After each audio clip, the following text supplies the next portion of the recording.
Marshal. I don't think there's any of us who couldn't use a little more luck. And perhaps if we knew what the future had in store, we could either avoid the danger or take advantage of the advanced information, which accounts for the popularity of fortune tellers, palm readers, soothsayers, clairvoyants, and crystal gazers. We love them, but not, of course, if what they predict is death. What is it, Mr. Varick? You look so pale. Oh, it's nothing. My heart, I think. It's sudden pain, that's all. You have a bad heart, Sahib. It's nothing, I tell you. If I had known, I would never have let you look into the crystal. Oh. What? Oh, please. In my wallet, the name of my doctor. Yes. Please, call him right away.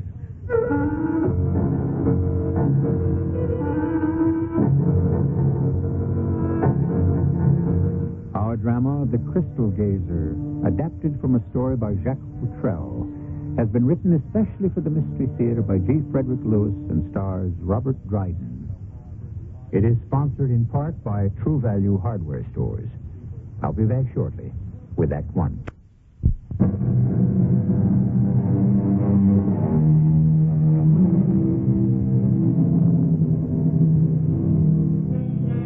The time, today, one winter afternoon. The place, a big New England city. No, why be cagey? You're going to find out anyway. The city is Boston. But the room we are in might have been in East India.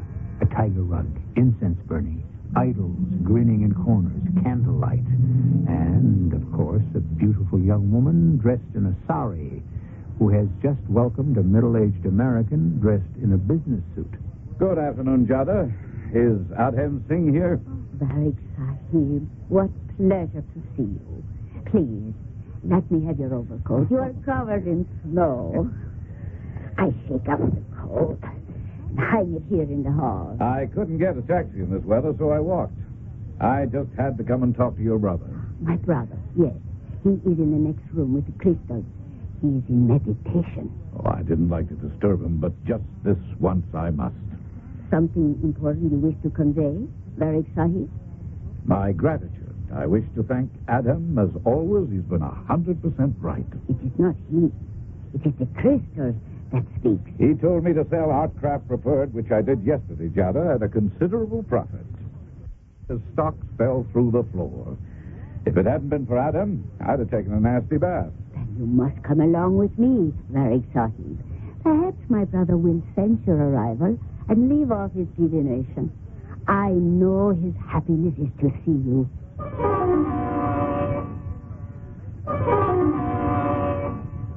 My dear Howard, as we have so often said, in all the months we have known each other, it is not I, but the crystal that foretells. But your thanks are welcome. You know, Adam, one thing that does bother me is that I myself have never been able to see anything in that crystal ball. Oh, I suppose it's because I'm not of your faith, your heritage. I'm not an East Indian. Well, never mind, I can live with it. Whether I see for myself, Adam, or you tell me what you see, I sure have made a packet of money through that crystal. So be it. The power of ancestors. As a matter of fact, I'm thinking of enlarging my gifts to you to further scientific investigation into the psychic. Spiritual research my sister and I have always dreamed of.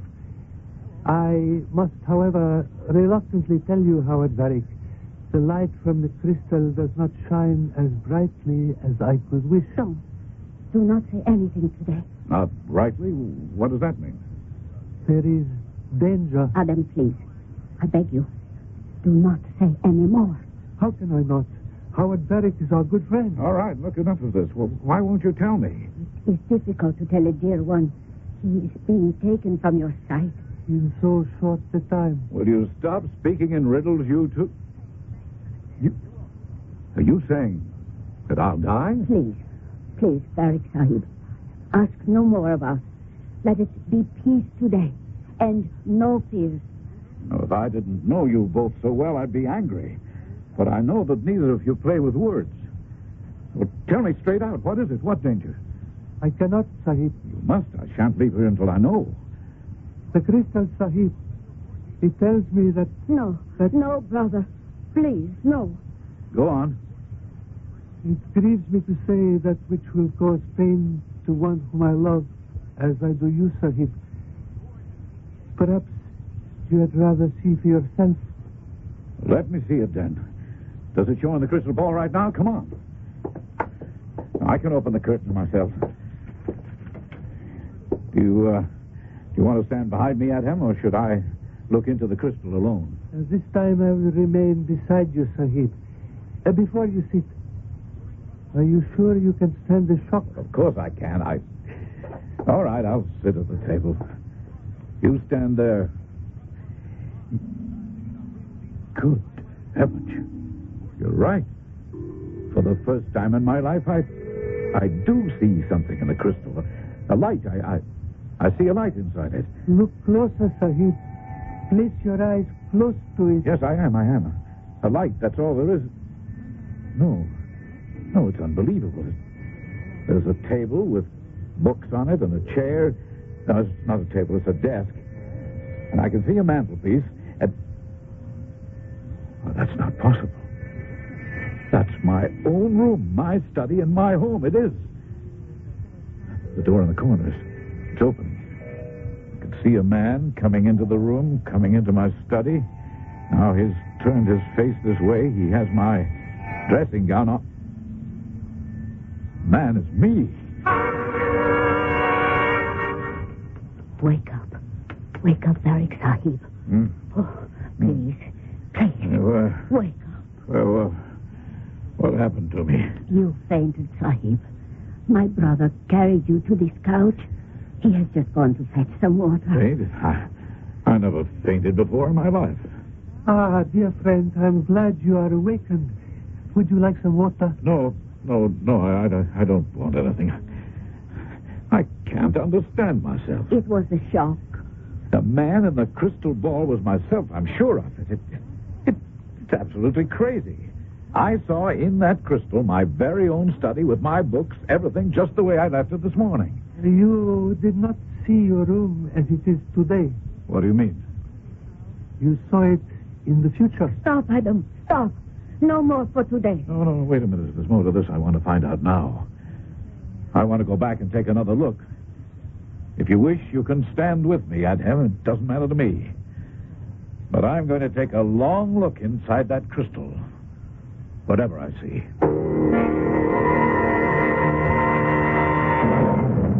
Why is it taking so long? It's still dark. The future is a long way off. Is there no way of speaking to it, telling it how anxious I am to see into the future? The crystal is the medium.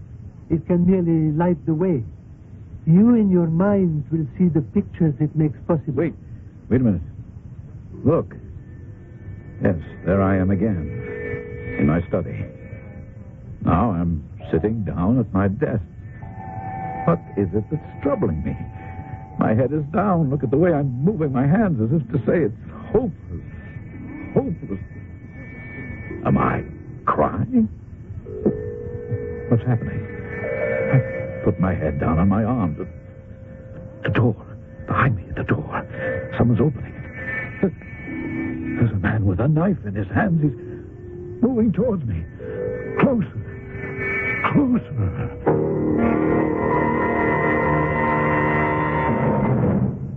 Let us all sit here quietly, and I shall make tea. It will calm you, Varric Sahib, after what you have seen. How long have you known this? I saw it first yesterday. I was horrified. So Judge called to me. I came quickly. And you saw what I saw today also? I did, Sahib. You saw this unknown man creeping up behind me and striking me with his knife, burying it in my back up to the hilt. You saw me murdered. I did, Sahib. Beyond comprehension. When I was looking into the crystal ball, I kept thinking, this is madness. I must be seeing things. But it is my room. I'm positive about that. My study, the books, the rug, the clock on the mantelpiece. How we were hoping it was not so. That perhaps the crystal was showing us the death of another man in another room. I go now. and make some tea. No, I don't want any tea. Thank you. Adam, I'm a hard-headed businessman, a realist. I cannot believe what I saw will happen. The crystal has never lied. But how can it foretell such a thing? The psychic world is a secret world. Oh, please, be careful, Farik Sahib. Now that you have been warned. Well, of course I'll be careful. I'll change the locks, bar the windows. Well, I must go. This room is stifling. That incense, must you burn that incense all the time? I may see you tomorrow. It is the God's will. Yes, goodbye. Goodbye. Oh, help him. Oh. He's falling. That's nothing. My heart. A sudden twinge, that's all. You have a bad heart, I Sahib. tell you, it's nothing. I've had 2 attacks, but that's past. Your heart is weak. Oh, we did not know. Why did you not tell us? Well, I'd forgotten about it myself. Had we known, I certainly would not have permitted you to look into the crystal. I did ask him if he could stand the shock. Oh, I feel so bad, Barak Sahib, to have brought on this weakness. I'm all right. Just let me sit here and catch my breath. I'm going in a moment. How do you feel now, Sahib? Oh! Please, in my wallet, name of my doctor. Please, call him right away.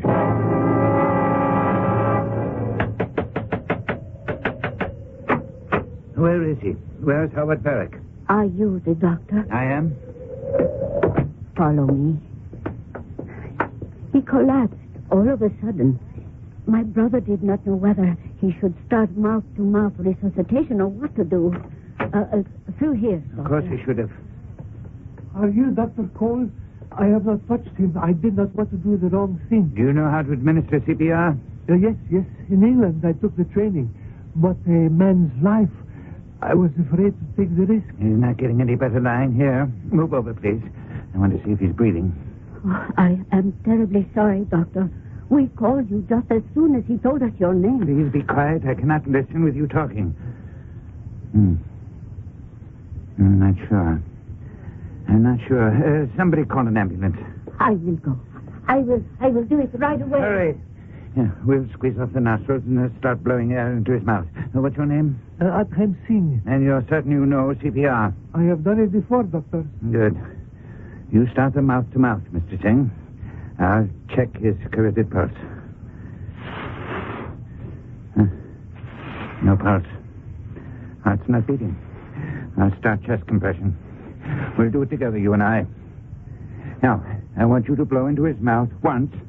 I'll compress the chest 5 times. So it's breath, 1, 2, 3, 4, and on the 5th compression, you sneak in a 2nd breath on my 5th count. Understand? I know the method, Doctor. As you count 4 and release, I blow a breath into his mouth. Fine. All right, let's go.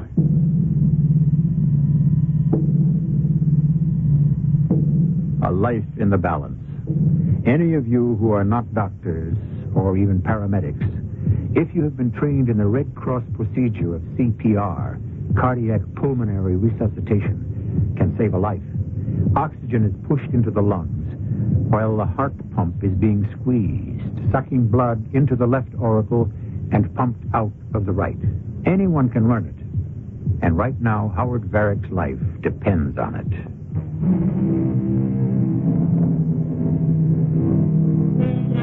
The crisis has passed. Howard Varick was treated and has recovered. It's a week later, on another wintry, snowy afternoon, and Howard sits in Dr. Cole's office. He has just undergone a cardiogram. The cardiogram tells me nothing. That can happen sometimes. It shows nothing at all. No damage to your heart. To play safe, I think we'll have you take a stress test. And tell us whether your heart's getting enough oxygen. But I've never had a sick day in my life. Except for 3 attacks. This apartment where I found you. They have the whole house. Everything about it was so foreign.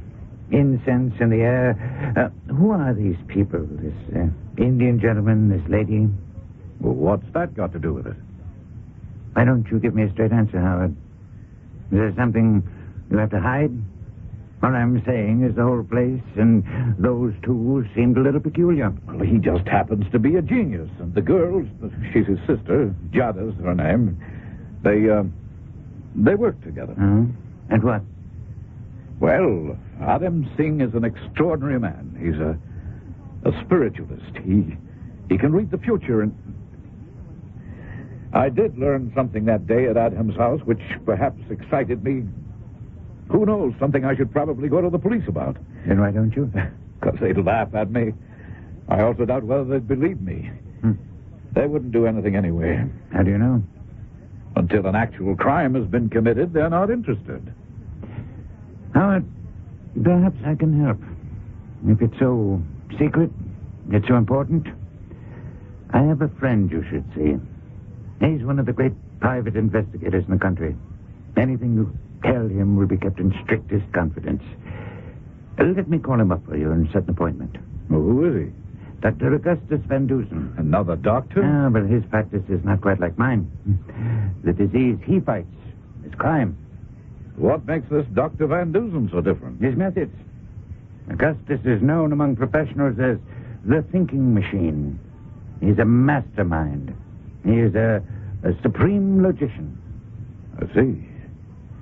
Maybe that's the kind of man I should talk to. Yes, please arrange it. He sounds like the kind of man who could help me prove or disprove that seeing is believing. Well, if what's plaguing you can be solved by reason, Augustus Van Dusen is the perfect choice. Not many years ago, Augustus challenged a champion chess player, and by the sheer force of logic defeated him. I don't see what that proves, so your Dr. Van Dusen played a better game. Well, that means much more than you think. Augustus Van Dusen had never played chess before in his life.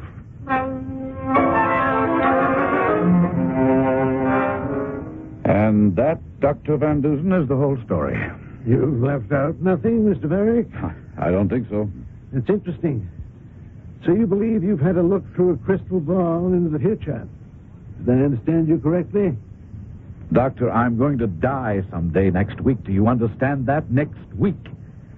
Is there any way to prevent it? Well, of course, if you've made up your mind to die, I don't see what can be done. Tell me again, how is this going to transpire? But I told you, I'm going to be murdered, stabbed in the back by someone, a man I haven't recognized. Oh, dear me, that's quite unfortunate. I'm not surprised that you're seeing a reenactment of your own murder would unnerve you. Reenactment? It was the real thing that I saw. Well, if it's possible to see the future, that could only be by harnessing some superhuman force. And that is difficult for me to assume. Dr. Van Dusen, do you believe in any psychic force? There have been a lot of unexplained horrors from the Salem witchcraft days to today. Poltergeists, what have you. But a peek at tomorrow in such dramatic detail, it's hard for me to swallow. Well, I'm a doubting man myself, but what I saw, I saw. I'll admit this. The good Lord who hung the sun and moon up there has done a number of other things which we may never understand. Tell me, Mr. Varick, how did you first meet this crystal gazer, this Adam Singh? Well, I've been interested in the occult for years. I have a comfortable fortune, no occupation, no dependents. The psychic has been a hobby of mine. I've studied it all over the world. I met Adam Singh in India 10 years ago. I realized that he had a power, so I financed him. 2 years ago, he absolutely convinced me there was something to this crystal gazing. Oh, how'd he do that? By making me believe in telepathy, subconscious mental action, call it what you will. And that power of his has guided me ever since in every important act of my life. But only through him? Oh, yes. Always under a pledge of secrecy? Yes. How did you know? Mr. Varick, has there ever been any taint of insanity in your family? Well, no, never. How often have you consulted Mr. Singh? Oh, many times. When the crystal told him nothing, he had nothing to tell me. But when he did advise me, it was always to my advantage. Oh? How so? Even in the most intricate stock operations, he has never given me bad advice. One's going to play the market. Surely a good broker could have done the same. Dr. Van Dusen, the only game the stock market is a guessing game. There are no 100% experts. And yet, Adham Singh batted that average. 100%? So, naturally, I've come to believe everything the crystal shows. Can you blame me? This murder of yourself that you saw enacted in the crystal, when is it supposed to happen? Singh was as horrified as I was, and his sister. I asked him that question, and he made the vision appear just for himself. He told me of a calendar on my desk which shows a page for each week. And that's true. It was turned to the week of the 21st, which starts next Sunday. Come with me, Mr. Varick. Where are we going? For a stroll on the Boston Common? In this weather? It's snowing so hard you can't even see your hand in front of your face. Besides, I really don't feel up to walking, Doctor. My life is in danger. I'm aware of that. On the Common, it'll be impossible for anyone to overhear what I'm about to tell you. I shall be with you in a moment. First, I have a telephone call to make.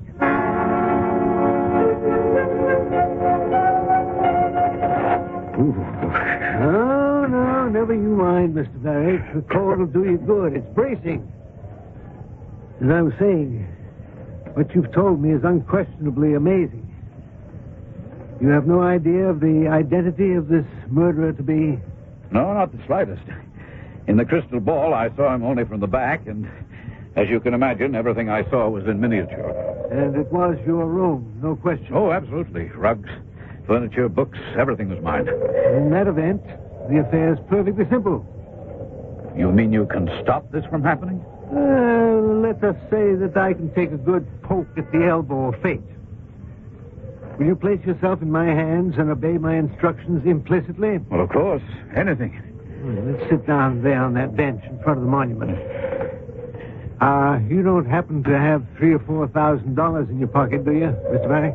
Well, not as much as that, but if you're concerned about your fee, let me assure you that... I never accept fees.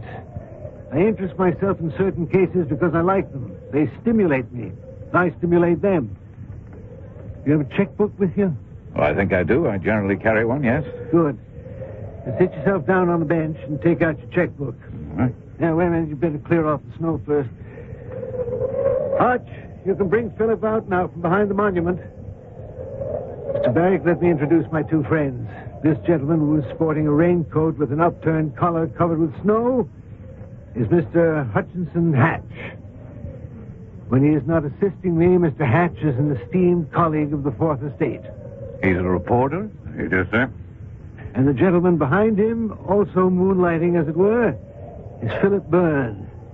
Philip owns a travel agency. Oh. How do you do, Mr. Byrne? Now, Philip can hear you, but he's unable to speak. A childhood malady. Unfortunate, yes. But you may shake his hand if you wish. Gentlemen, Mr. Howard Varick, our very troubled client. Now, sir, if you will write out a check for $4,000 payable to Hutchinson Hatch... 4,000? I think that'll be enough. Right here and now? Right here and now. We've got no time to lose. Hutch? Yeah? You go immediately to your bank, cash the check, and come back here with the money. Here? On Boston Common in this blizzard? To this very spot. We'll all be here, waiting.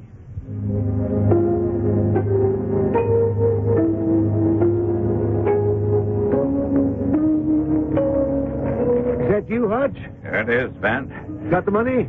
4,000 smackaroos of Uncle Sam's best. Thank you. Philip, I want you to take this cash.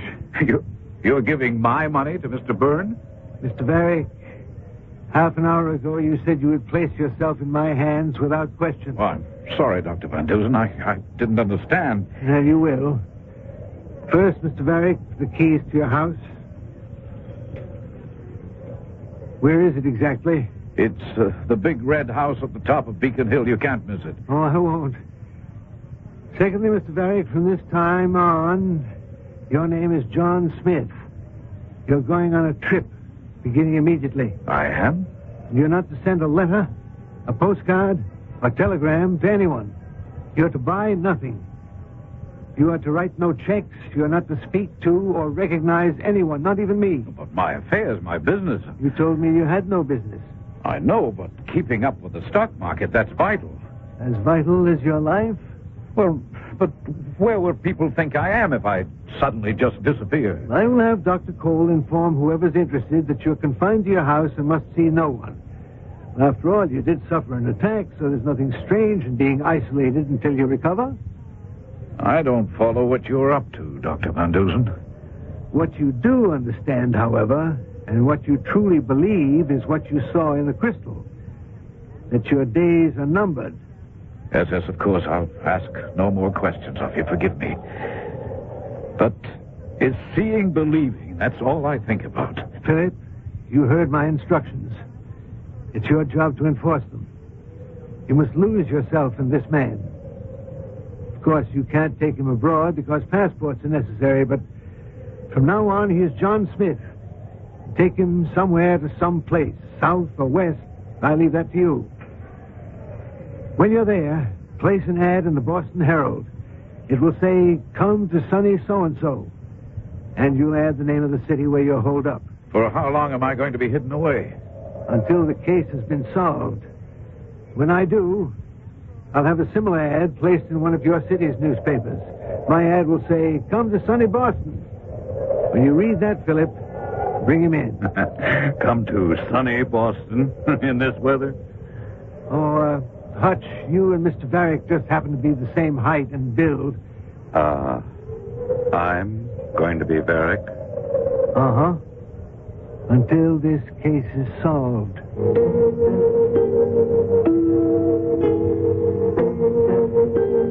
Howard Varick appears to doubt his own senses. You heard him question whether seeing was believing. Today we live in an age when every science tells us the impossible is possible. Even so, I have heard of certain doubting Thomases who believed the first man on the moon was only a television show staged in a studio to fool the world. However, whatever your name, be it Thomas, Richard, or Harold, Tom, Dick, or Harry, doubt not that I shall return shortly with Act 3.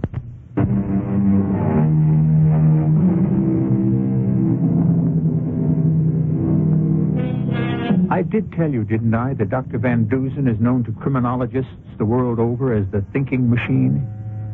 Blessed from birth with a very large cranium, he has filled it with an unparalleled assortment of knowledge. Until today, he is reputed to have the sanest, clearest brain in science, capable of unparalleled deductive reasoning. It was his reporter and friend, Hutchinson Hatch, who dubbed him the thinking machine. And the two of them are at this moment in the office of Dr. Cole, the medical doctor we met earlier. No, Augustus, I wouldn't say that Howard Varick is fundamentally nervous. He keeps to himself. Has since his wife passed away. So, Dr. Cole, you'd say he was in good command of himself. I don't think a man who parlays a $10,000 inheritance into 10 millions is a flighty type. Agreed. What do you think, Hatch? No, not flighty. Pretty scared, though, that he thinks that he's got only days to live. You've got to remember, Hatch, when a man's had a heart attack, changes his viewpoint. That's what we've come to see you about, Dr. Cole. Any ideas as to what might have brought it on, other than physical, I mean? That Indian crystal gazer and his sister, is that what you mean? Well, he did say to me that he thought he should go to the police, that there was something going on that disturbed him. That's why I sent him to you, Augustus. Glad you did. Dr. Cole, would it be unethical for you to write a note to someone and say that, in your opinion, Mr. Varick is ill and you have confined him to his apartment, and you recommend a complete rest, and he is to see no one? Augustus, that's exactly what I would have prescribed in any case. Who do you wish me to address the note to? Mr. Adem Singh. I'll get to it right now. Hutch, when Doc Cole has written the note, I'd like you to deliver it to friend Crystal Gazer's house. Okay, so I see that Adam Singh gets the note. Then what? Then you and I begin step 2 of the trap. And what do I do? You're the bait.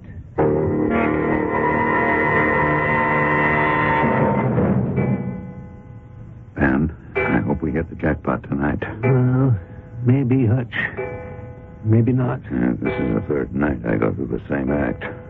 Hutch, let me tell you, you're giving one of the finest characterizations I've seen on any stage. Yeah. Van, I'd like to ask you a favor. Tonight when I go into that room, do I have to wear Varrick's dressing gown? All that velvet and the fur collar. It's bad enough I got this wig jammed on my head so I look like him. But with the fire going and that heavy robe, I feel like I'm in a sauna sitting at his desk. Hutch, it's your costume for your part. Of course you have to wear it. Okay. Relying on you to get some good pictures for my story. Straighten up my wig and back, will you?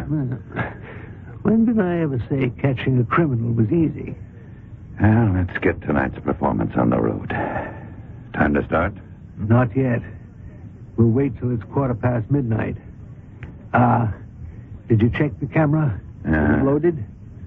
You should be playing my part. I should be taking the pictures.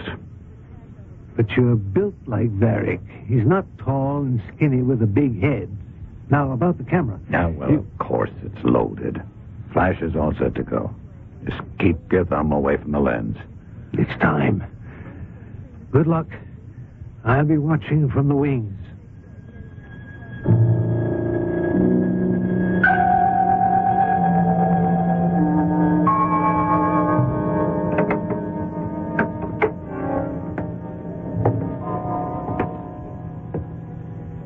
Stay right where you are, Mr. Singh. One more, please. Very nice pictures. Oh, what is this? Who are you? Hutch, if you'll be so good as to turn around at the desk and point your gun straight at Mr. Singh. I think your newspaper will be very pleased with the pictures. A real first. A murderer in action. Mr. Singh, please drop that knife you're holding. Would you mind? I don't understand all this. You might easily have disposed of Mr. Varrick, but you went into such trivial theatrics. He also came pretty close. I could feel him breathing down my neck. I suppose I am your prisoner. Indeed you are. You're charged with the attempted murder of Howard Varrick.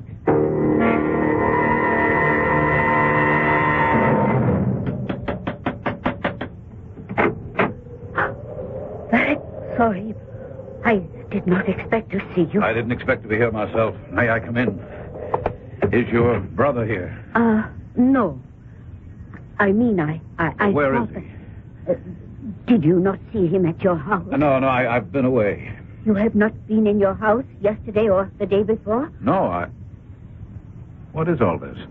Please, Oh. put your hands up, Varrick Sahib. Jade, you're not going to shoot me. I may.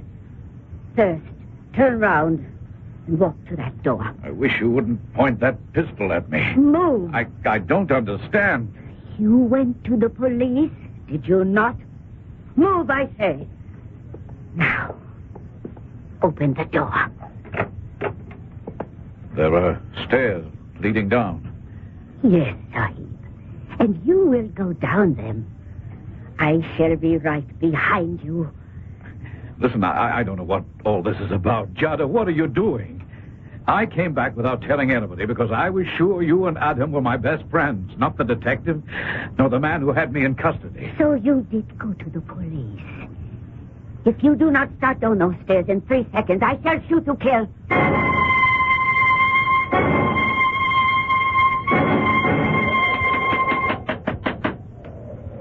Keep on knocking, Lieutenant. I'm sure that woman's there.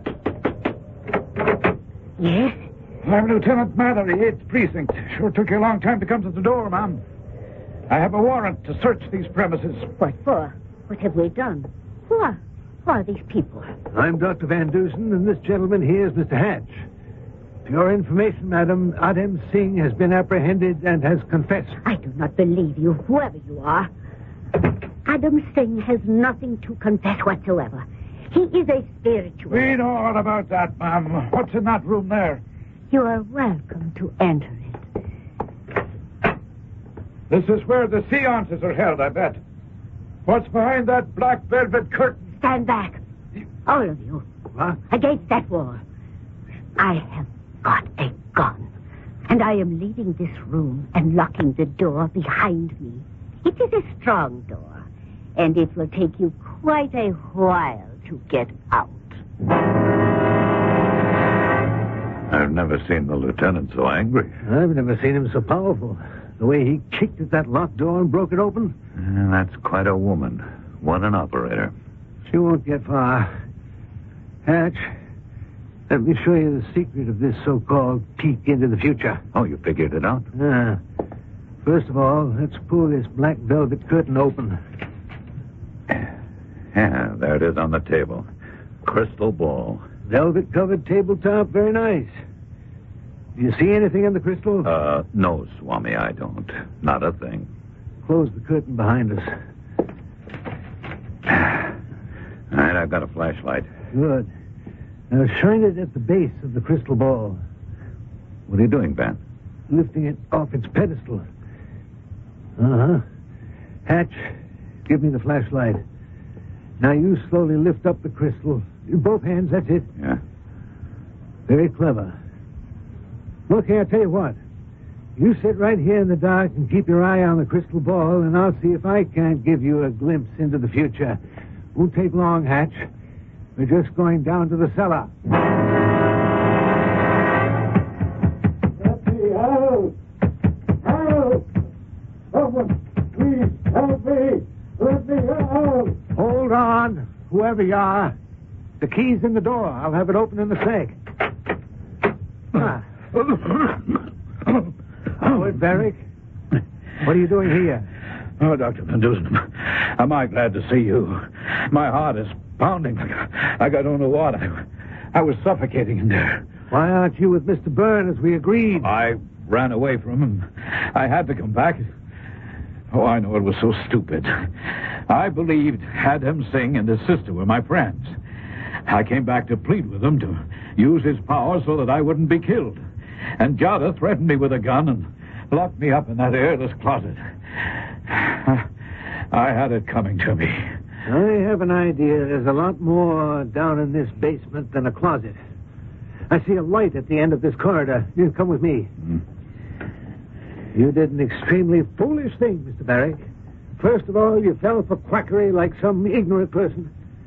You've been hoodwinked for years. But to return alone to this house, I never thought you could be that stupid. Well, now, the door to the future is a little ajar. Shall we push it open? Good heavens. Surprised, aren't you? How did they do it? The how is simple. It's the why that interests me. Do you see anything here out of place? Oh, there's nothing. Absolutely nothing. Everything's exactly the way it should be. This is my study, book for book, the table, the desk. Even my antique lamp has been duplicated. Everything is just the way it is in my own house, which is miles from here. A perfect duplicate. And now I shall sit at this desk and show you how Adam Singh went about a perfect deception.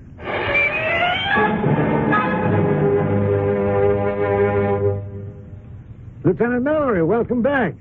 You caught up with the lady? Yes, stupid dame. She ran a red light. A patrol car stopped her. There were 2 Indian gentlemen in the car with her who tried to run away. The 3 of them are down now at the station house. I thought I'd stop by to ease your mind, Doctor. Lieutenant, I don't know what I would have done without you. You might just check the identity of the young lady. Logic tells me she's Adam Singh's wife, not his sister. And it wouldn't surprise me to learn they've been up to quite a few swindles in this house. A girl like that could be attractive bait. Yes, I'll do that. And Dr. Van Dusen, just give us a call if you need any more help.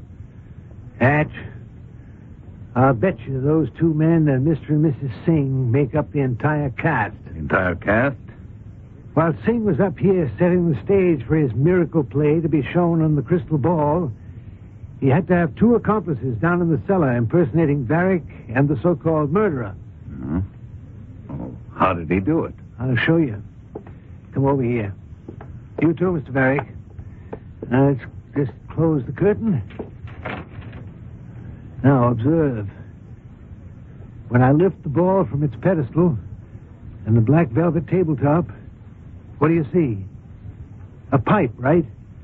The pipe leads into the leg of the table, which is hollow, and runs all the way down to the basement. There are lenses in the pipe, so when I press this switch with my foot... Great Scott. The duplicate of Mr. Varick's room lights up, and the show is ready to begin. The actors are in the cellar, and there we are.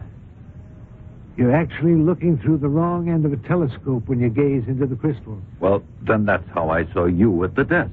You can imagine how high the stakes were.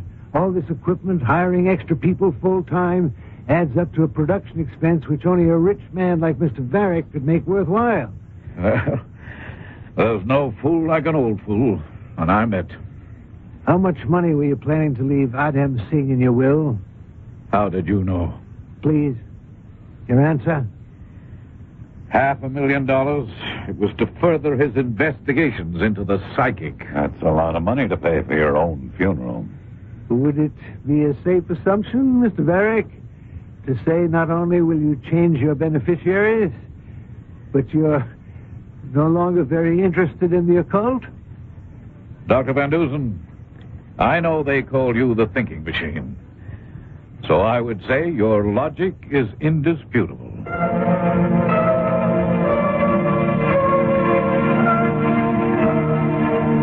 Jacques Futrell, who masterminded this mastermind, tells us that Dr. Van Dusen, the thinking machine, believed implicitly that all things that start must go somewhere. And that if you brought a concentrated mental force to bear upon a given problem, it would no longer be a problem. I shall return shortly. Look to CBS television for the very best in daytime drama. Stories about people facing each day as it comes on Search for Tomorrow and the new hour-long version of The Young and the Restless. Follow the private lives of people trying to find their way as the world turns and the guiding light. So when you think about daytime drama, think about Search for Tomorrow, The Young and the Restless, as the world turns and the guiding light.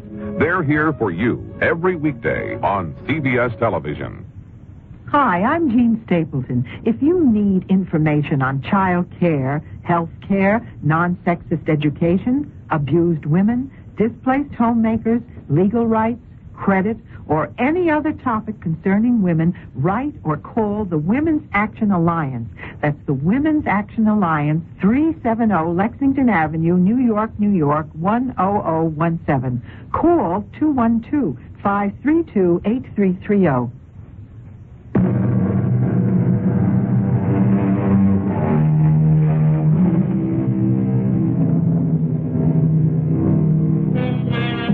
So ends Mystery Theater's report on the battlefield of wits. These skirmishes against double-dealing and crime always remind me of that little gem of truth by Sir Walter Scott, who said, "Oh, what a tangled web we weave when first we practice to deceive." And I might add, only a brain of extreme power can untangle those webs, for which we have to thank Dr. Van Dusen, the thinking machine. Our cast included Robert Dryden, Evie Juster, Ian Martin, and Ray Owens. The entire production was under the direction of Hyman Brown. And now, a preview of our next tale. I don't care what they say at the FBI. Somebody made a mistake. Yes. Oh, yeah, thanks, Bill. Thanks for calling. Anton, what is it? That was Bill Stone. You know Bill. Of course. Well, he said a story's just come in over the wire from Blaneyville. So that's where you had your accident, just outside Blaneyville? Yes. Dr. Barringer was found dead this afternoon in his office. Strangled. Strangled? By one hand. One hand? The bruises show Yes, that that one hand strangled him to death. A right hand. Well, this is the strangest. It's more than strange, Alexis. It's impossible. Why impossible, Anton? Because, Lottie, they say it was my right hand that strangled him. This is E.G. Marshall inviting you to return to our Mystery Theater for another adventure in the macabre. Until next time, pleasant dreams.